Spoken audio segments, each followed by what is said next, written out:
Hello and welcome, parents, caregivers, and guardians.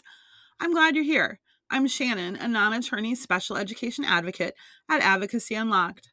I offer free weekly webinars on Wednesday evenings where I answer your questions about special education. To register, go to the link in the description. These videos are some of the questions that parents just like you have asked. How can I ensure my child receives social skills supports? To make sure your child receives social skills support through their IEP, start by identifying clear social goals based on your child's needs.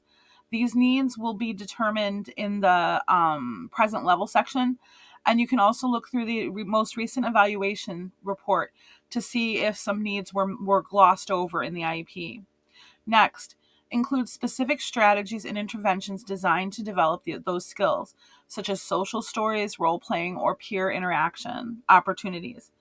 Finally, regularly monitor and review your child's progress with the IEP team, making adjustments as needed. Consistent support and targeted interventions can help your child build essential social skills.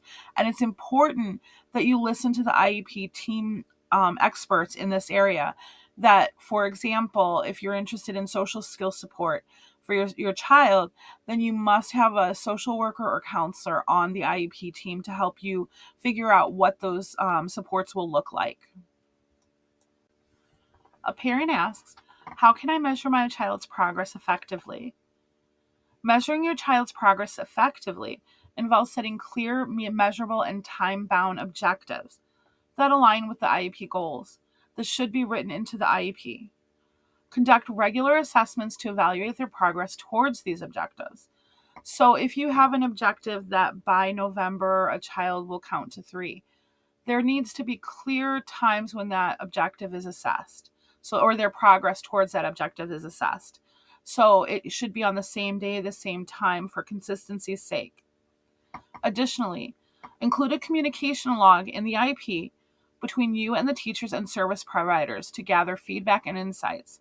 This ongoing monitoring helps ensure your child is on track and allows for timely adjustments to their educational plan if needed.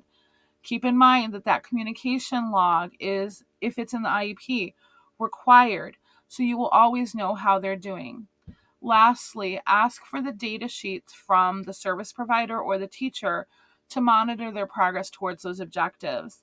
That will help you know how they're doing over time.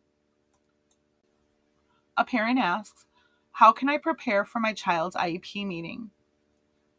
Preparing for your child's IEP meeting involves several steps. It's a process and a marathon, not a sprint. Gather all your documents, such as previous IEPs, assessment reports, and any communication with the school.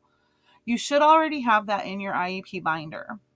Secondly, list your concerns and goals for your child, focusing on areas where you want to see progress or change. Put that information in writing and in a parent input form and email it to the IEP team before the IEP meeting. I usually send it 2 or 3 days before to give the team time to consider it and make it happen. Finally, review your child's past progress and performance to provide context and identify patterns. As long as you prepare and prepare well, you will be more effective at advocating for your child.